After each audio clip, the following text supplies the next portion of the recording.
Madam సాధారణంగా pregnancy అయిన తర్వాత గర్భిణీల్లో ఒక కొత్త గ్లో కనబడుతుంది. దాన్ని మనం ప్రెగ్నెన్సీ గ్లో అంటాం.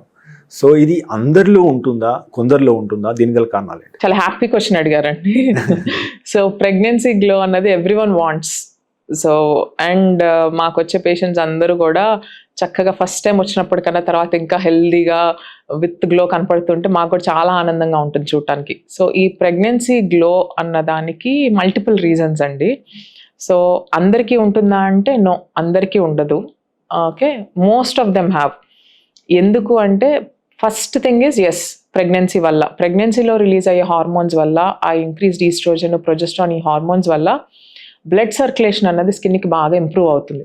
ఓకే, మామూలుగా కూడా నార్మల్ టైం కన్నా ప్రెగ్నెన్సీలో మనకి బేబీకి సప్లై చేయడానికి అన్నది బ్లడ్ ఫ్లో అన్నది బాడీలో బాగా పెరుగుతుంది. ఈ బ్లడ్ ఫ్లో మనకి బాడీలో పెరిగినప్పుడు మిగిలిన సిస్టమ్స్ కూడా వెళ్ళటం వల్ల, అంటే స్కిన్ కూడా ఎక్స్ట్రా బ్లడ్ సప్లై అవ్వటం వల్ల, దానివల్ల స్కిన్ హెల్దీగా కనపడటం జరుగుతుంది. రెండవది, ప్రెగ్నెన్సీ అనగానే అందరి అటెన్షన్ మనకి ప్రెగ్నెంట్ ఉమెన్ మీదకి వచ్చేస్తుంది, గర్భిణీ స్త్రీకి.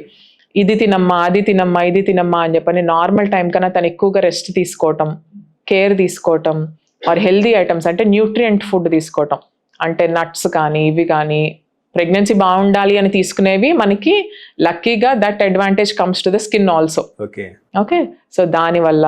రెండోది, ప్రెగ్నెన్సీ సపోర్ట్ కోసం మనం ఇచ్చే టాబ్లెట్స్ వల్ల, అంటే మల్టీవైటమిన్స్ టాబ్లెట్స్ ఏవైతే ఇస్తామో ఆ మల్టీవైటమిన్స్లో ఉండే ఆ మినరల్ కంటెంట్స్, వైటమిన్స్, ఇవి కూడా మన హెల్దీ స్కిన్ కోసం హెల్ప్ చేస్తాయి.